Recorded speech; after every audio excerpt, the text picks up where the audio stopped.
Hey, this is Steve Bloom, and you are listening to the Geekcast Radio Network. You're tuned in to Steve Megatron on Altered Geek.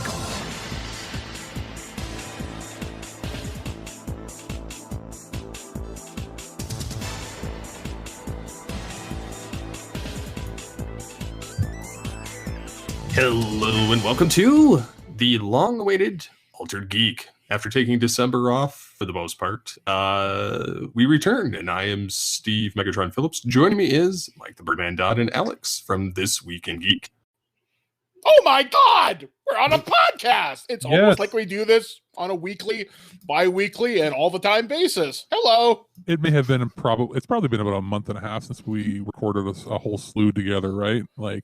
So I mean, thereabouts. It's nice to get back into it because was I the only one sitting here twiddling my thumbs like, why am I not getting any emails? Oh yeah, people are away. Yeah. Oh, it's holiday time. And, well, we're back for the most part. I mean, to give you a peek behind the audio curtain that exists at Altered Geek, we're recording this just before New Year's. So, belated New Year's, because it's likely 2020 right now, and we have 2020 vision. So, yeah. Hopefully everyone... Walters? Hopefully everyone had a good holiday. How many more Blanchard puns can we get in here? Depends on how much of nostalgia you want to touch on. How many Funko Pops do you got? I wouldn't be surprised if he has a 2020 the TV show Funko. He's gonna get a Barbara Walters Funko. You know what? I would actually want one of those. That would be kind of cool. As long as it could talk and say, "You're watching 2020." This is 2020. Or if I could get Funkos of Barbara Walters, Walter Cronkite, and Dan Rather, basically famous journalists, I'd kind of be okay with that. Actually. They don't have to be bobbleheads because by now they all have Parkinson's. So they're oh, that's terrible. That's horrible. You're going to hell, man. Let's get that out. Oh, hey! I said that in the past. It's now 2020. It's okay. He's been having his palate wiped clean. Oh God. So yeah, hopefully everyone had a good holiday up here in Canada, at least with me and Blair and this Twig crew. Things were pretty good, quiet. As I talked about on Twig, we had my father-in-law pass away a couple of weeks ago, and thank you to everybody who reached out to me. Definitely meant a lot. In short, his service was attended by like 300 people. Nice. So this guy was huge in the community, so that was rather nice.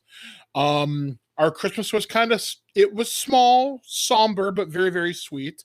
Highlights included my sister-in-law, Kara, got me pictures of Wiley and Ayla as a Duke and Duchess from the 1800s.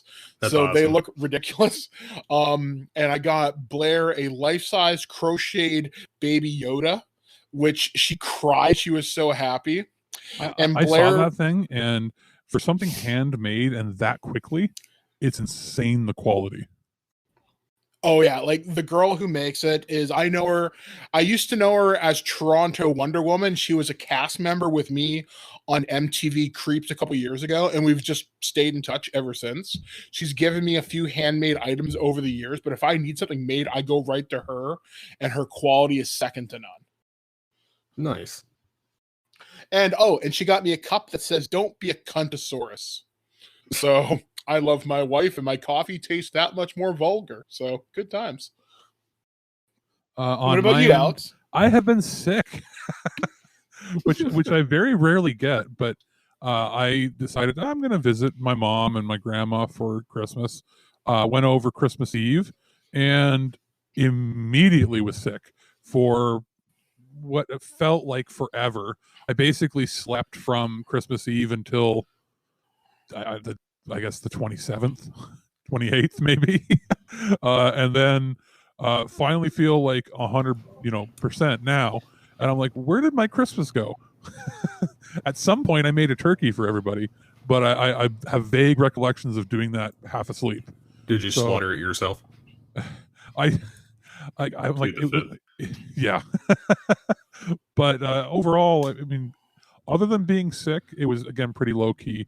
I got a ton of clothes from Santa, like a whole bunch of socks, which is what I wanted. I'm like, I'm officially an old person. I wanted socks, and that's about it. The only other thing I've been doing is I'm putting together my own modified original Xbox, because I was thinking when the new Xbox comes out next year, I guess still, or at the end of the year, they said it's going to be backwards compatible with every generation. The only thing is, if you don't own those games physically, or you're probably going to have to own the licenses, right? And I went, well, I'm not going to be able to buy, digitally every license. They're going to charge a ton of money, whereas you can actually get the original games fairly cheap on, in disc format. Also, the homebrew community is pretty crazy still on the original Xbox, and I went, there's all these after Christmas sales, so I ended up getting a original Xbox for $36. That included cables and 2 controllers, and I'm in the process of modifying it, and I'm still waiting on the mod chip to come because mail is slow. But I'm teaching myself to do some basic soldering. I got a soldering kit for it, blah blah blah, yada yada. The only thing I've changed so far with it is I did open it up and clean out. There's a little rubber band in the DVD drive that makes open and close, and it was stuck. It wouldn't open, so I had to use a paper clip to open it. And apparently, it's a very common thing where there's like dust that gets on and dirt that gets on the rubber. So you take it out, wash it with a little bit of soap, dry it off, put it in. Now it works perfect. And I replaced the IDE cable because yes, that system's old enough that it still used IDE cables. Wow. But it used like really old IDE cables, even though newer ones have been available. So it was a 40 wire cable, which is slower. And I paid $10 to get a 80 wire cable, which is more standard with what we were used to in like the home building scene back in the day. So it basically doubles the bandwidth. So the load times are cut in half. Like when I put a disc in, it's surprisingly fast, even though it has a maximum data rate, I think, of 100 megs a second on those old IDE cables. But I also purchased a IDE to SATA adapter so that I'll be able to plug in a solid state drive once I modify it.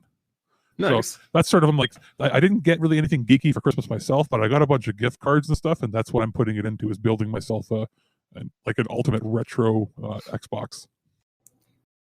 Yeah, like when you get emulation running on those things, you can do so much cool shit. I have a modified Xbox myself. I've got MAME on there. I've got PS1. You can get PS2 running on them, but it's a lot harder. I actually want it fairly vanilla. I want it to be the ability to install stuff will be there, obviously, once I put a mod chip and I can put anything on there. But the reason I want to modify it with a mod chip is not just to teach myself soldering, because you can soft mod any of these. This is the newest 1.6 version, which is apparently the one that had the most. The revisions were done to make it so that it wasn't really soft moddable, but you still can. I mean, it's been long enough; people have figured out how. But it's that you can, once you have a mod chip in, you can pop any hard drive in and not have to go through a whole bunch of steps of making it work. So I did purchase a 480 gig solid state drive. So it's hilarious that like the hard drive and all the little cables and everything end up costing as much, if not more, than the system, but I'll be able to basically have an entire digital library of every exclusive game on it and just futz around with that for fun whenever I want. Nice. So just out of curiosity, isn't Windows 10 supposed to be able to play Xbox games? Xbox One games and only certain games. So okay. you have to have a Blu-ray drive, which I do have for my Windows 10 PC, but you have to own them physically, and it has to be Microsoft first-party titles that are certified for Play Anywhere. So if you have a Halo game, sure, it'll work. But or Gears 5 or something. Yeah, but if you pop in just a random title, no. Okay.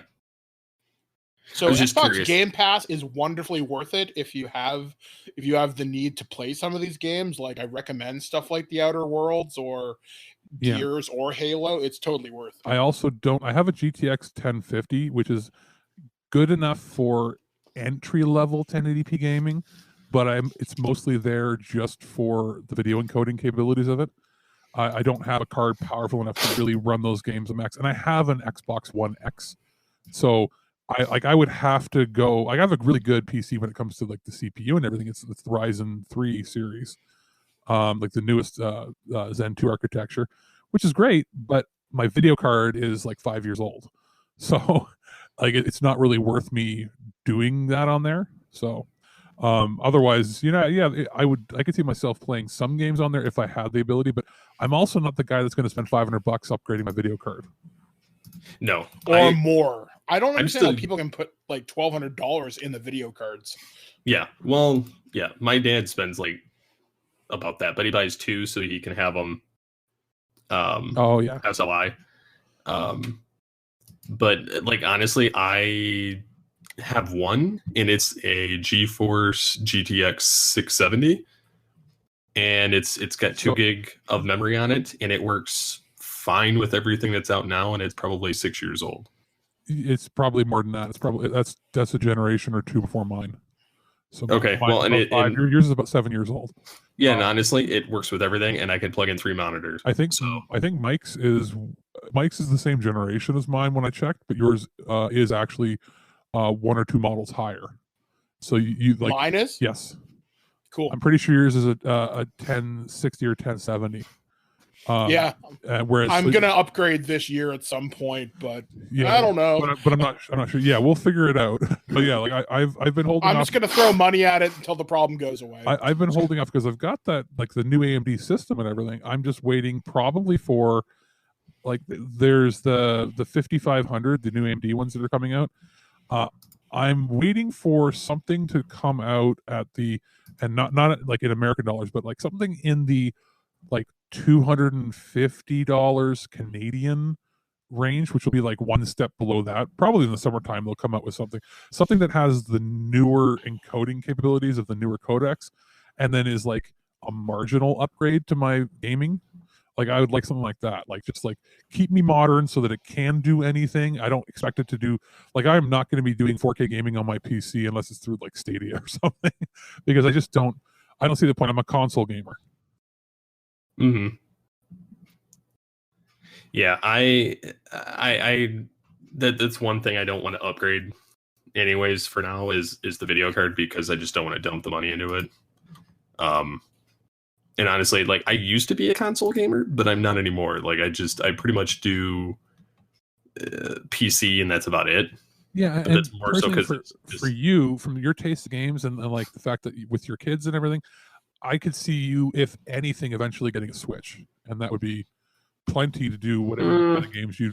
A Switch is a pretty good investment, I'd say. Like, for the like, I don't know, if you necessarily want your kids playing, but if you were to have them play games, it is family friendly enough that you could lock them down on that and get the Switch is getting to the point now where it gets most ports anyway, and anything that it doesn't get is very PC centric anyway. So actually, hey, wait a second, I just thought of something, Steve. Remind me to talk to you about an Xbox when we get off this call, because I just had a thought for you. Okay. I'm gonna bring you into the next generation of console gaming. Okay. Because up yours, you're gonna join us and you're gonna like it. Yes, because that's how we make friends. We force them. That's right. Play us, damn it. That's how I learned about Mass Effect.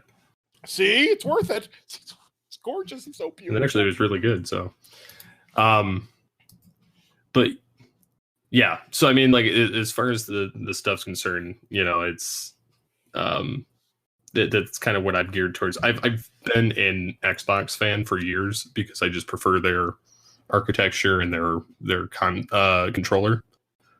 And before that, I kind of played Nintendo and some of the Sony stuff, but I've been more of a Xbox fan the last couple generations. So, but yeah, so how was Christmas in the Megatron house? The Megatron house, yes. So I made one of the gifts for my wife, which was like a picture frame that we saw at a store that was like insanely overpriced for what it was. And I like, fuck that, I can do better. And yeah, and she probably loves it even more. She does, because I took time. And I had this block of wood that I brought with me from the old house, and I actually have a lot of wood that I brought with me. But this particular piece was about the right size as this frame that we saw in the store. And I, smartly, when she picked it up and looked at it and was like, oh, that's really nice. it cost too much, and then put it down. And I was with the kids, and they were straggling behind, so I shot a picture of it, filed it away mentally for later, and then come to close to Christmas, and I'm like, I need to make something. And then I found this block of wood that I had saved 4 months ago and spray painted, and had to do all the painstaking drilling into it and trying to make sure everything was working the way I needed it to resemble what was in the store. And so she thought that I wrote on it, but I bought the one from the store. So it kind of worked out for me. And then we used an old coffee table that we got at a yard sale for $5 and refinished it, repainted it red, and then glued 8 10x10 Lego boards to the top of it to make a Lego table for the kids. Cool, dude. That's pretty so sweet. Yeah, and so when you lift it up, because it's one of those ones where you lift up the table lid and then you've got the compartments inside. They've got compartments for the Lego kits already, but what I was thinking is the instruction manuals didn't have a place to go before, and so now they do, and they love it because they can build on top of the table now, and so that'll be a nice little fixture for when we move. And they get a ton of Lego stuff, and we have this Lego store that's close to here that I built custom Lego figures for them that kind of looked like them, and they thought that was the coolest thing in the world. And I got an air compressor, which was awesome because the week before I got a flat tire in my minivan, and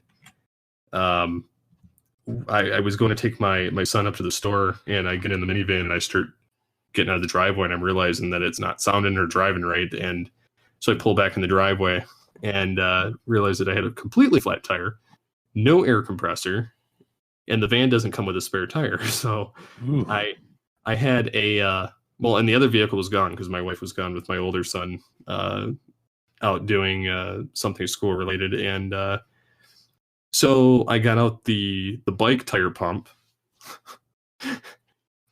And 15 minutes later, I had a fully inflated tire that I was able to take up to the tire shop. And luckily, it was in the same plaza as the stores we needed to shop at anyway, and so I was able to get the tire patched. But yeah, that was just... I'm so excited to have a air compressor. And for all the nerdy needs, like, you'll never have to buy compressed air to clean any computer parts or electronics ever again. No, I'm so excited about that because I can turn that sucker on, bring it in the house, and then just air blow out the computer. And think about all the balloons you can blow up for birthdays. Oh, yeah, that's true. I didn't even think of that. That's funny. And clean off the garage floor and other things like that. So yeah, I was super excited about it. About getting that. And we got a board game. We got what was it? 7 Wonders. I've heard of that. Heard of it. Yeah, I've never actually played it, but I've heard of it. Have you played Ticket to Ride? Once. Yeah. Okay. I've got a lot of those type of games. Like I've got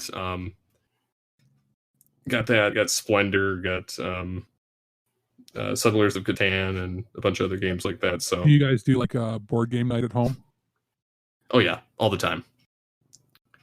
So I don't have many, but what we do have, it's what one of our hardcore board game friends got us into. So it's been nice. But yeah, that's pretty much all that happened. Sounds like a lot's gone on with all of this. Yeah. So should we get into the meat of this? Yes, we should get into the meat and potatoes of it.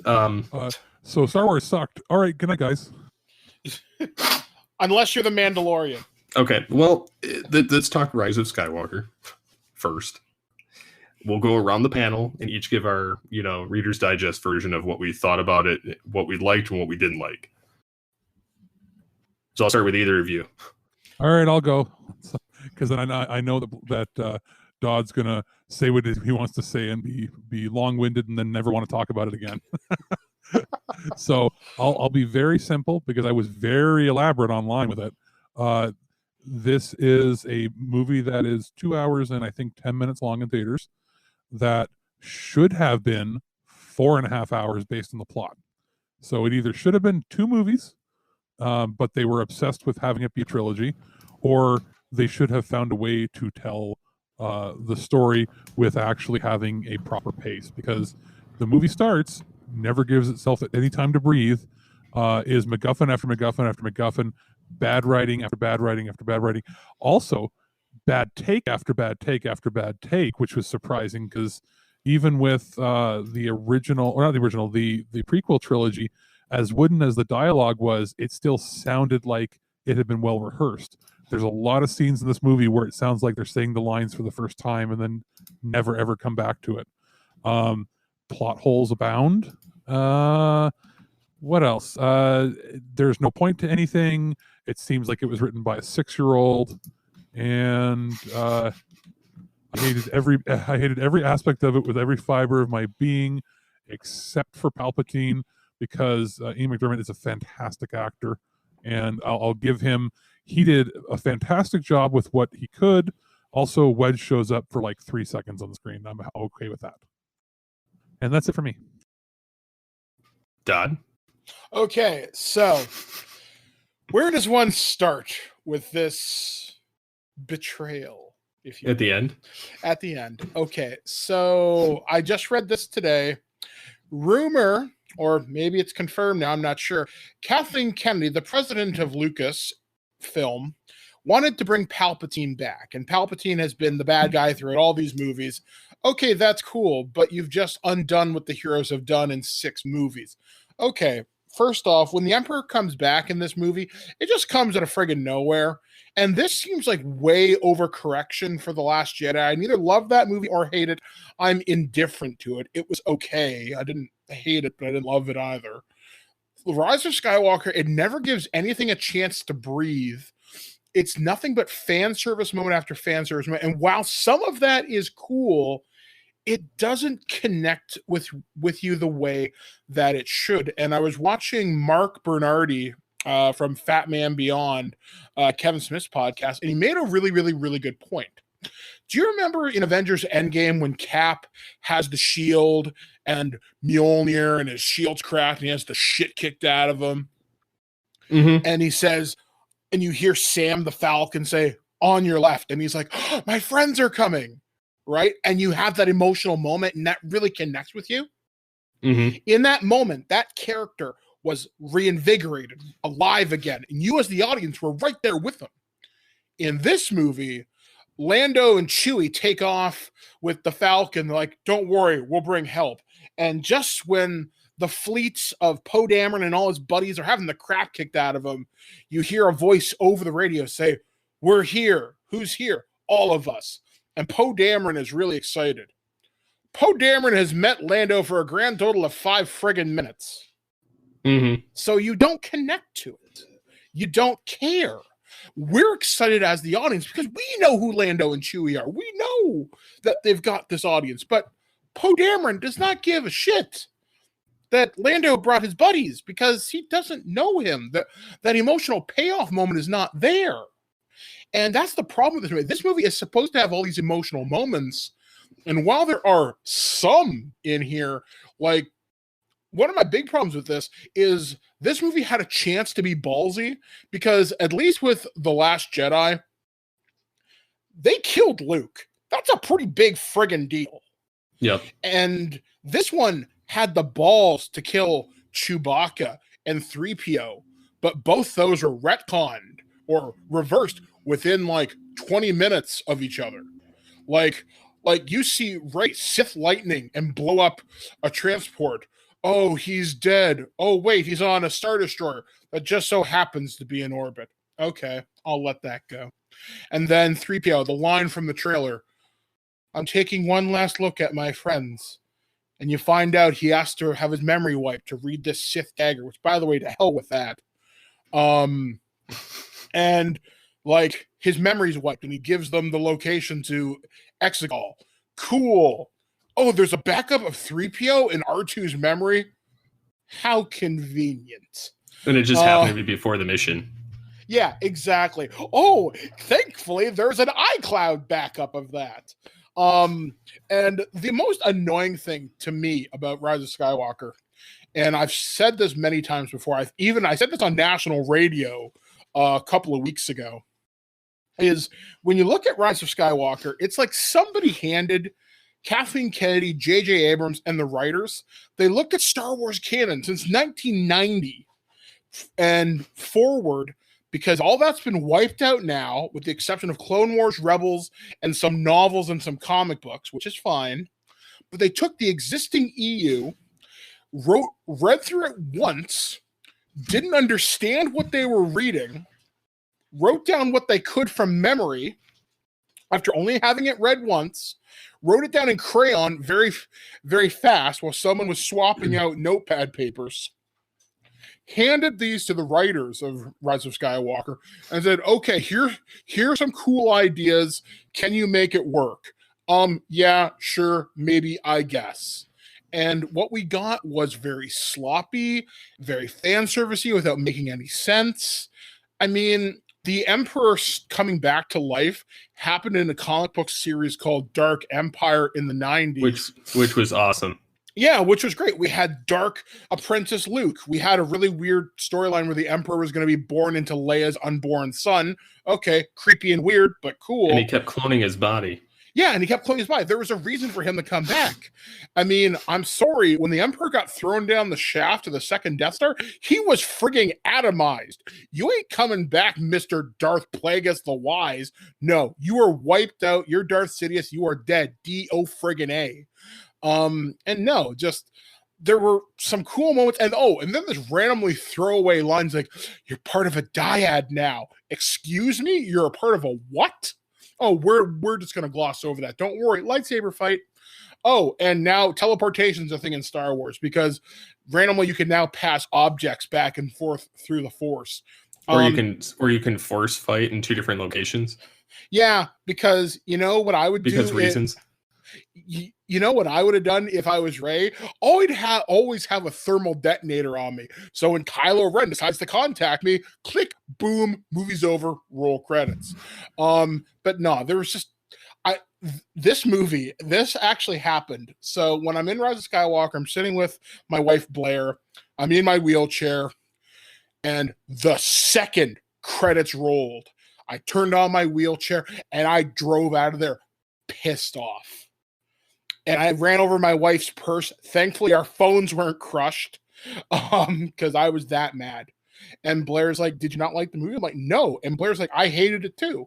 And people were coming out of the theater and they were talking, and I could tell I was a minority, although reading the responses online, I know I'm definitely not alone in this. I was talking with my friends from Nerd to the Third Power, which you can check out their episode on our website right now. And Billy, Dr. Gonzo, puts it very well.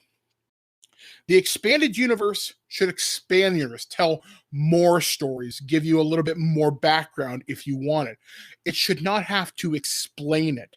When comics and books and everything have to explain plot points for you to understand the movie you're watching, you have failed as a property in that regard.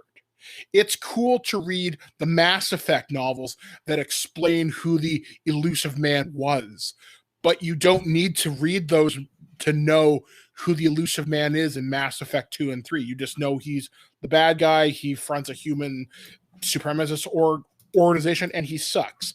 But you know this is where he came from. Okay, cool. It expanded it, but it didn't explain it to you. And that's the problem with these things, is there were so many things that were left unexplained, that there's so many, as Alex put it, plot holes, that if you're a huge fan of the franchise and you genuinely care about it, it really gets under your skin when you start thinking about it. And don't even get me started how they sideline certain characters. I mean, I love Finn. I think John Boyega is a wonderful actor, but he is woefully inconsistent between all these movies. I mean, they had an awesome romance set up for him with Rose from The Last Jedi. She gets 1 minute and 30 seconds of screen time in this movie. And they try to explain this away in a Hollywood Reporter article like yesterday as of this recording. And I'm thinking, wow, bullshit. Sorry, Steve, you're going to have to edit a lot in this episode. But it's it doesn't fly with me. There's just so many problems with this. And I understand there are problems with Carrie Fisher passing away, and that's okay. You have to work with what you got, because they didn't want to dishonor her memory by doing the weird photo digital actor thing. And that's fine. I'm fine with that. But don't piss in my ear and tell me it's raining. This script had problems from day one.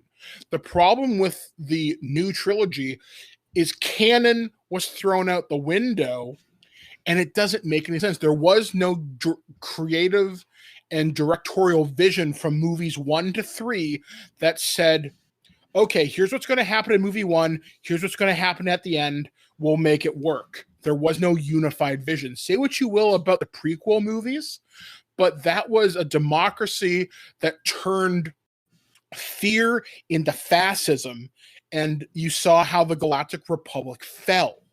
You knew what the plot line was. If I asked either of you, explain to me the new trilogy in an elevator pitch. You have 30 seconds or less to tell me what the new movies are about. You probably can't, but you can tell me what the prequels are about and what the original trilogy is about.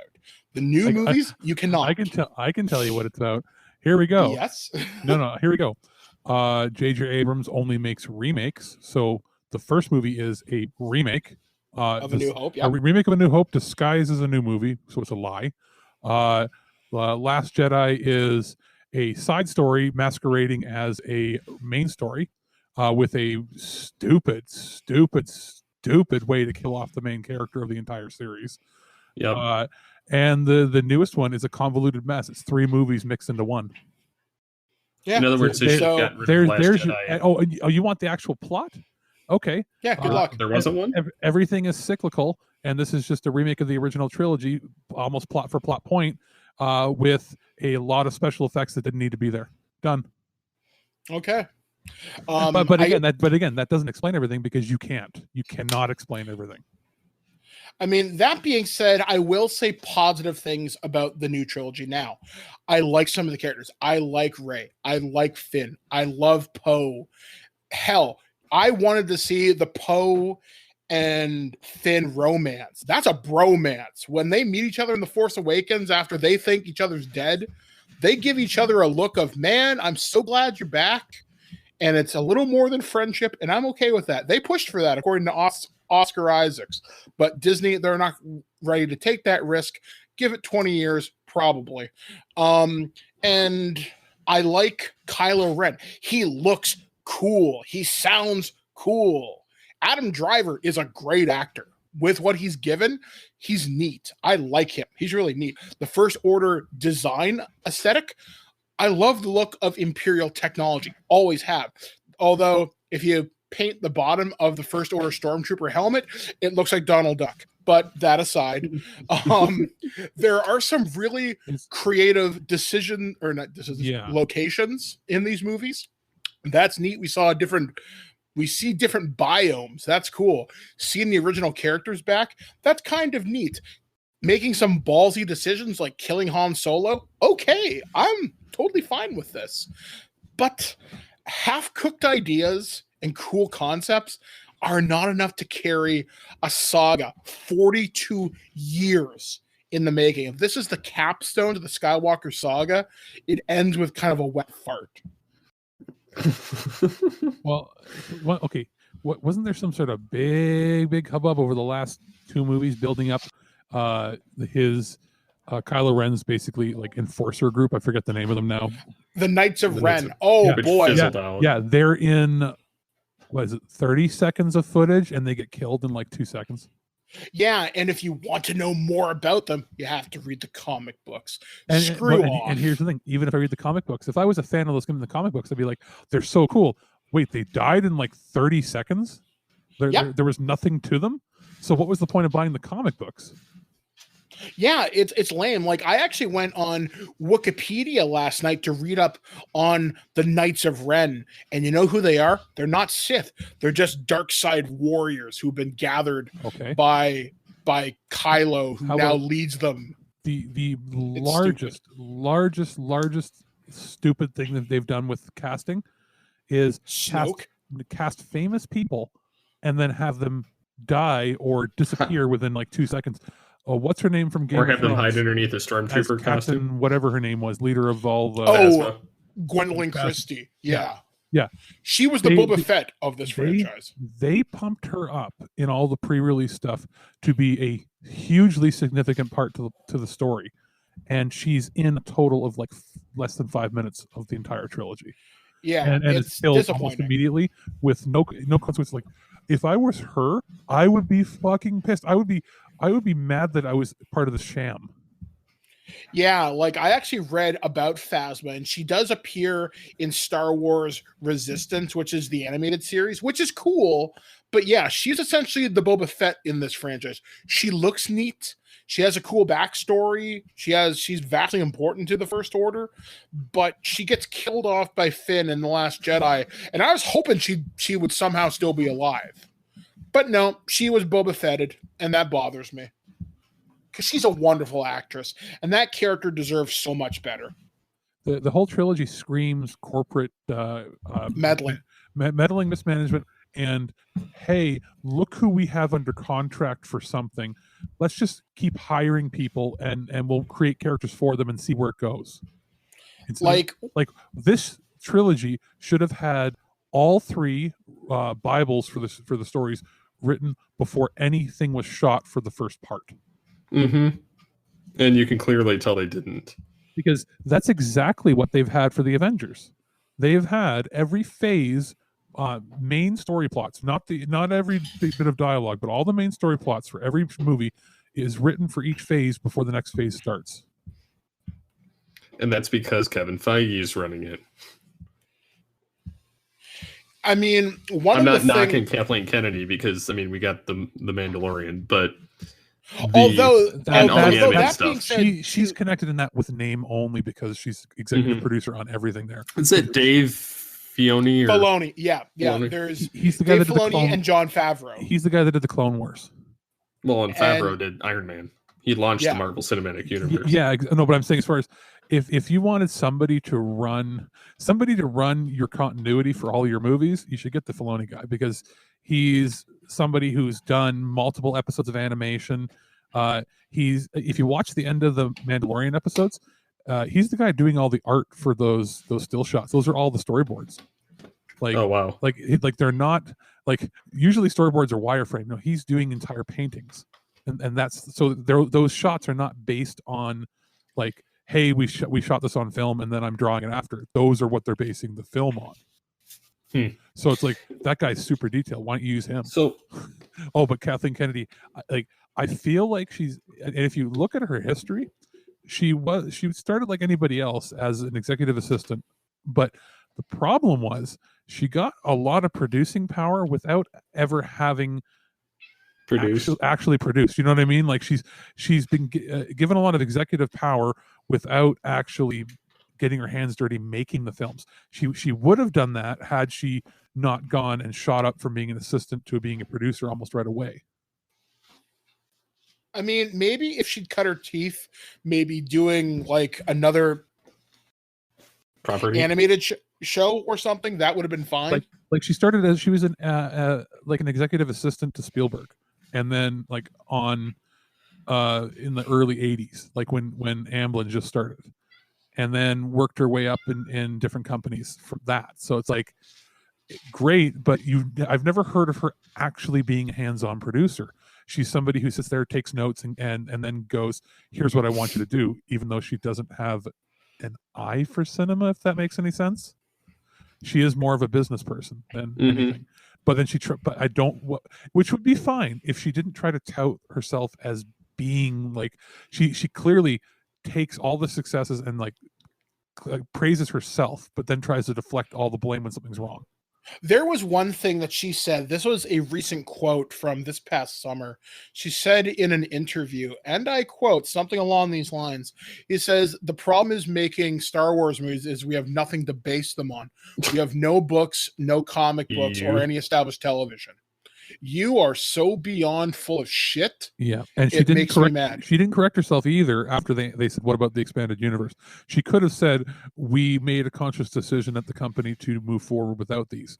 No, she just doubled down. Yeah, I mean, it's one thing to have the new Disney canon with Rebels, Clone Wars, and the novels and comic books. Now that Marvel is a part of Disney as well, that's fine. But I don't know, because the thing is with the expanded universe, yes, there are problems with it. However, it was more or less, I'd say probably about 75%, maybe if I want to be conservative, about 70, a consistent universe, starting with Timothy Zahn's Heir to the Empire trilogy, which started in 1991, all the way to the end of the Yuzon Vong War and beyond, when the Disney deal happened, and then that got turned into Star Wars Legends. And there was some great writers in there. There was Michael A. Stackpole with the X-Wing series. There was Timothy Zahn with the Thrawn trilogy. Now Thrawn has been brought back as a character, thank God for that, and other characters, but also Kevin J. Anderson's New Jedi Academy trilogy from the 90s. So it's not like Star Wars canon wasn't good and it wasn't filmable. It's just, for whatever reason, parts of it got discarded along the way. And I guess Disney wanted to own it all and start with their own things. The problem is there was some cool things in there you probably could have salvaged. Oh yeah, totally. And see, my whole take on the movie is I didn't like The Last Jedi. And I know that I'm backpedaling one film. The Force Awakens, yeah, I felt it was okay. I liked it. It was, I mean, it was a remake, so you kind of, get what you get. But J.J. Abrams really needs to, I don't know, get a stroke or something. Because, well, he like I feel like all he does are remakes. Every single thing he's done is a remake. Look at the Star Trek movies he did. Like, I liked the first one. I liked the first one, but then Into Darkness but was even horrible. Even the first one was like, oh, it was a remake. Of sorts. Yeah, exactly. And the second one, but they're tying that into Picard now, so that's the part with the Romulan star going Nova. He's all style and no substance in anything he does. He's made and I haven't seen Super 8, but then I hear, it's just basically he took all his favorite 80s movies and remade them all into one movie. Okay, so again, remake. He has made a total of one movie that was an original idea, and that even then it was part of a franchise, and that's when his first directorial movie, which was Mission Impossible 3. And ever since then, everything he's done has been a remake, and he'll try to lie and dress it up, and he's so boring. His stuff is visually boring because it's just lens flare after lens flare. Well, and then they got to make stuff shiny just for the sake of it. Like, but he's worse than Michael Bay. At least Michael Bay blows shit up and he knows he's a bad director, but a great action director. The problem is J.J. Abrams isn't even a good action director. Yeah. But yeah, my whole gripe with The Last Jedi was it felt like it was like the Star Trek Insurrection of Star Wars. Like it felt like it should have been like an in-between like storyline or an episodic episode of a show of whatever it is instead of an actual film. And the Rise, and I also hated how they killed off Luke, but and almost made him like this vindictive, evil, master. And granted, I liked his force projection, but at the same time, like I didn't care for how they get rid of him. The problem is, why? And they've been having fun killing off the old cast. Why can't any Jedis just actually die? Like it's always the disappearing force ghost shit. It's like, okay, but every time that we have this happen to a main character, it's a stupid way that they did it. Well, that reminds me in the second film, is that the Clone Wars? Yes. Where they killed off a ton of Jedi and they didn't just miraculously exactly, which was cool because becoming a force ghost is a skill and it's something you have to learn. And remember that technique wasn't perfected until Qui-Gon. Qui-Gon did it. He taught Yoda, but nobody else had done it. Whatever. But yeah sure. But like, I feel like this new trilogy. Okay, why is everybody Jar Jar? Why is everybody silly? Why is everything silly in these movies now? because they have to, and plus they have to have their massive list of MacGuffins and the one character that's female that can save them all. Jar Jar was terrible and it was silly, but everybody else was serious in those the prequel trilogy. And I think if anything, Lucas will end up laughing because his prequels, which were derided initially, are going to be viewed as so much better than this trilogy. Well, it's funny because people are already ranking his films higher than this trilogy. And what's funny is some people regard The Last Jedi really high, even though it was garbage.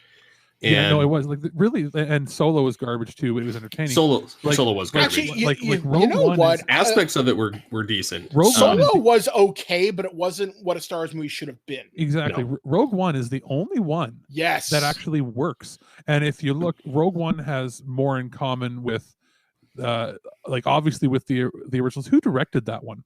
That was I can't remember. I know a video on this too. I know Ron Howard came in for Ron Howard. That was Jurassic World. Yeah, he came in maybe. Ron Howard came in to fix Solo. Can you imagine how bad Solo would have been if they hadn't had Ron Howard to try to fix things? Actually, no. Switch that, because what happened with Solo is the two guys who did it were the guys who worked on the Lego movie. And they had the actors do multiple takes, like a crap ton. They went way over budget. Kathleen Kennedy, or whoever was in charge of the budget, didn't like that. So the actors were doing a great time, but they didn't like how the script kept changing because they were having the movie was more funny, and things were changing on the set on the day. So they brought in Ron Howard with 3 weeks left of shooting. So Solo would have been a completely different movie had it been finished as intended, but the people who were in charge of the script and the budget didn't like that. Okay, so which is unfortunate. So Rogue One was Gareth Edwards. He's the guy that directed the new Godzilla movie that was really good. Yes, and there were even problems with that because there were many script rewrites and stuff we saw that was shot specifically for the trailer never made it into the movie. I watched these one. I think it was on Joe Blow videos on YouTube. It's called What the Hell Happened to This Movie or whatever, and they do wonderfully deep dives on Solo and Rogue One, and you see the production problems that each had. Though Rogue One of the Star Wars movies is probably the best under the new Lucas deal because it's the one that feels the most like a war movie. It's so different. It doesn't need Jedi BS to hold it up. And the comedy that's in it is not silly. Works. It's the kind of stuff you'd find. The best way to describe it was the Dirty Dozen or The Great Escape mixed together as a Star Wars with blasters. Movie. Yeah, and it works. And how is it that Darth Vader in the last 2 minutes of that movie can be more menacing, terrifying, and amazing looking than any bit of lightsaber battles we've seen over the course of 7 hours of the new trilogy? Yeah, there is only one scene in Rise of Skywalker where Kylo Ren looks really badass, where he's marching through this random crowd of people driving his lightsaber to them. And for some reason, I don't even know who he's killing. He's just there because. But Darth Vader, when he's stealing the one of only 2 MacGuffin items. Yeah, exactly. Yeah. That's the only time he looks badass. And you're right. And they filmed, they got special money to film that Darth Vader scene for Rogue One. And it's one of the best things to come out of the Lucas deal in the last 5 years. Not to mention, it's the only one that is actually good for the lore. I usually am a guy who hates, bridging the gap between things. I am the person that didn't like that Enterprise took place, before something. I like when movies and move the canon forward, but this was the story that people had been wanting to hear for a long time because it was always mentioned too many people lost their lives to get this, get these plans. Yeah, and then and then you find and you see it and you're like, holy shit, it was a really good movie. I hope that all these other Star Wars movies are going to be like this. Wrong. I hope they get this director back, but it's because I don't think we want to dive too much into this because we're going to want to talk about The Mandalorian on another episode. Yeah, But I'll say this: the cinematic universe has to take a 2 to 3 year break. They can't. Yeah. They can't have another one next year. I think it needs to take longer. I think they need to just double down on They're scheduled series. for 2022, I believe, right now. They were scheduled for, and that's 2021. supposed For what? they're supposed to be next doing trilogy. Knights of the Old. They're supposed to be doing Knights of the Old Republic, which will take aspects of maybe the BioWare established universe, but likely not because that's all Legends now. But they'll take the idea. Knights of the Old Republic 1 and 2 were not considered canon anymore, but the Old Republic MMO is, because it's still Something active. like that. Yeah, that's it. That's what I meant. But yeah, they're going to take the idea 4,000 years or so before the Battle of Yavin. Which I'm okay with, because that's so far back that it's basically a different civilization and culture. So we're not going to worry about, we're going to creep into fucking up the rest of the lore in the series. Yeah, we're not going to see Death Stars. We're not going to see Imperials. Palpatine, Yoda. It's also going to mean maybe, hey, we're going to see, like, the one thing that the prequel movies did do right was showing a clean universe. That's like, hey, everything's new. Everything was, and this will be like when everything was really new.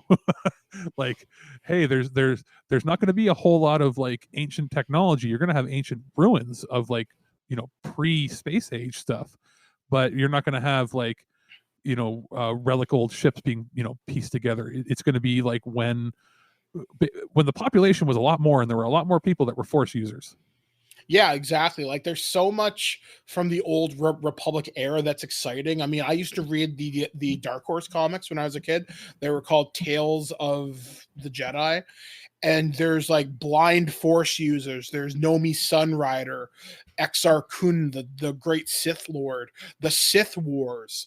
There is so much storytelling potential here. Yes, it's more Jedi crap, but I'm okay with that as long as it's cool. And it'll be neat. I mean, at least we're getting on television. We're going to get the Obi-Wan series, I think, in like 2 years. Thank God for that. I still think we'll get a Mandalorian movie considering the success of the TV show. My guess will be again, we'll talk about that during the Mandalorian. We're probably going to get 3 to 4 seasons of the Mandalorian, and then they'll do a movie. You know what I want, and I've talked with Alex about this in our just general nerd talks. I want something along the lines of Rogue One, but I want it as a TV series. I want it set during the Clone Wars, following a Republic commando unit. So bring back Tamura Morrison and have it be about a squad of clone commandos and have it be like Band of Brothers. Make it a war story. Have them go behind the lines of Geonosis or something, or something like that. And we discussed it. This would not be a series that has multiple seasons. It would be, hey, we're going to do a limited, like, it's going to be like a 4 or 5 week event. Each week's going to be an hour and 10-minute episode, and you're going to show chapters like, here's how we banded together, here's how we fought alongside the Jedi, and then at the, like, if it's a 4-part, at the end of the second part, you're like, execute order, and then the preview for the next part. Maybe you have to wait 6 months to watch the last 2 parts, but like the preview is just them maybe fighting the programming, or maybe somebody in the band or 1 or 2 people, it doesn't work. Maybe their chip is defective. Yeah. And they're looking around, like they get headaches and see weird shit happening, and they're like, why is everybody turning on the Jedi? And they're maybe the last one, or maybe they're the only squadron that doesn't who's turn. Still loyal. They don't turn, and it's them having to fight their own brothers to protect the Jedi, and then trying to seek out whomever tainted them in their mind. Well, it's funny. I just watched the Clone Wars one where Fives figured out goes nuts. Yeah. Well, he figured out that his buddy went nuts, and then he had his chip removed, and found out that there was this whole conspiracy on Geonosis and with the clones, and so it was a little crazy, but like they could do so much with limited series on the network, because we know that there's more risks they can take by not having it go to theaters, and they'll put the budget behind it, because look at the success the Mandalorians had. It's the second most on-demand show right now. The only thing that's beating it right now is The Witcher. Yeah, so I'd say let's cut it off there as far as Star Wars talk, right? Because we want to talk about the Mandalorian separately. Well, Yes. true, but I did out of this the Rise of Skywalker, I did like the Emperor coming back. I wish they would have explained how he was back besides plugged into a machine with chemicals being pumped in. The DN thing was weird. The teleportation of the lightsaber was weird. All they would have had to do, like in my mind, and it would have been hokey, but it would have been an explanation. Is, you really want to mess with people? Have him reveal, like, hey, you think you had one up over me, and find out that he's the first Sith Lord to figure out how to do Force Ghost, and he basically is inhabiting a clone of his own body. Bam, done. I think they should have brought back Snoke and made him still be the big bad, because they built Snoke up over 2 movies, and just to have Palpatine come back is like, oh yeah, Snoke was totally my idea. Well, and I went back and read. Sorry. Well, I was going to say they should have put Palpatine at the end of the Last Jedi and had some kind of a sinister after credits thing where you see the tanks of Snoke's and have some kind of a line like this was only the beginning and now I will execute the final order, and then it just cuts to black or something, and then. Or he should have been able to walk around. It should have been that maybe he wasn't completely vaporized. He used all of his energy, Force energy, to just protect himself. But he's he's a husk, and he should have been like when they went into that weird rock pyramid, whatever it was on Exegol. It should have been that he's legit like when they see it talking to him, he's not actually there. Like that's a Force projection. And if you look behind, he's literally on life support, hooked up to a bunch of machines, and that he's doing everything through his mind. That would have been cool. And then how they beat him would have been not how they beat him. It could have been what do we have to do? It's and they're trying to destroy the machine. It doesn't work. And it's it takes all of them to basically blast the machine away. I did like how he was able to restore himself using them. But I thought it was dumb at the same time that he basically was done in by the same thing that killed him the last 2 times. Yeah, Force lightning. Good idea. Stupid. It mutated him in Revenge of the Sith with Mace Windu's lightsaber. I was fully because Samuel Jackson has said for years, he goes, I didn't officially die. So, and it's true. Every single Jedi has either died on screen or turned into a Force ghost. So he should be back in The Mandalorian. I would have this movie. I could have ignored every single stupid thing. Is if when they were all being electrocuted by him and all this crazy shit happened, he's like, surprise motherfucker, and he shows up and throws his lightsaber at him, and that's how he kills him. I've been waiting 35 fucking years to do that, motherfucker. Let's go motherfucker, and they all get in a plane and fly away. I would have been so happy if Samuel Jackson is the guy who beat them, and he would have been so happy, I'll tell you that. I would have paid double admission price to see this cut of the movie. I mean, I just to watch all the super fans' faces freeze and then break. It's malfunction. You thought Luke was the chosen one? It was me. Yeah, no, but or even not so much more. Just one. I mean, they're rated PG. They can get away with one swear. Just surprise, motherfucker! And you see a lightsaber fly through the air like a javelin, and it's a purple one hits him. You don't even see Samuel Jackson. You hear his voice, and you see the lightsaber, and that's how they win. And you're like, holy shit, Mace Windu did survive 35 years. Or even if he didn't, just have his Force Ghost do it, because Yoda could send lightning from the sky. Yeah, no, okay, even better. Yeah, he goes surprise, and his Force Ghost goes behind him, and puts him in a full Nelson, so he can't use the lightning. Get him now, kid. Or his hand does that whole thing like the Reverse Flash when he's about to choke out somebody in their chest, like he does it to Palpatine.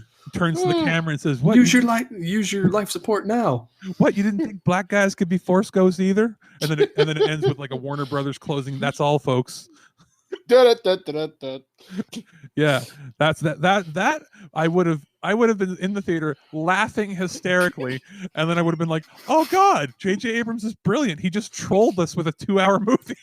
And then you have Jar Jar pull down his cloak and say, "Miss, I think this movie's over." Oh, great. Yeah, it's true. I know, it's Samuel Jackson goes, Jar Jar, hold his legs. And then Jar Jar goes and holds his legs down, and they start kicking him and stomping him. RKO out of nowhere from Jar Jar. No, it's just, he goes, surprise, motherfucker, puts him in a full Nelson. Jar Jar, get his legs. I said get his legs. And he grabs Ray, And get then over here. Palpatine transfers his essence into Jar Jar. They start And getting he over there. becomes Darth Jar Jar. It's just Ray standing there stomping on him.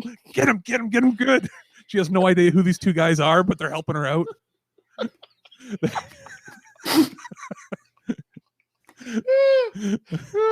I knew he was useful for something, Jar Jar. Hold his legs. Oh, man. Oh, okay. And with that, I think we've wrapped up the Rise of Skywalker. I think we have our episode title, Hold His Legs, Jar Jar. Surprise. Surprise. Hold his legs, Jar Jar.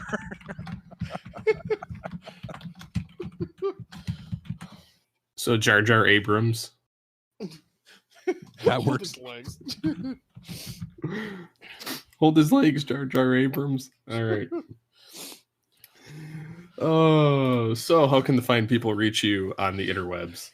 Well, you can find me on Twitter at @birdman_. I'm almost always around, or you can send me a friend request on Facebook /birdman_. So yeah, or on Instagram, birdman_ as well. And for me, it's pretty much the same. You can find me on Facebook. If you wanted to really contact me, you can go through Mike as well. But Twitter is DeathFaceTwig. Or just if you want to contact either of us, feedback@thisweekingeek.net. And if you want to get a hold of me, you can get a hold of me on the Twitters at SCP21 or at Altered Geek. So until next time, get altered, get geeky with the Altered Geeks.